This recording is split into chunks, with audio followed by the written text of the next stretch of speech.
ఎదురు చూస్తున్నాను.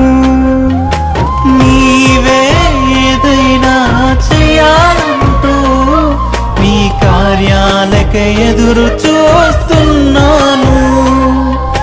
తప్పక చేస్తా. పరిచువారు ధన్యులు, వారు దేవుడి యొక్క కుమారులు అనబడు. అంటే గొప్ప ధన్యత ఏం లేదు.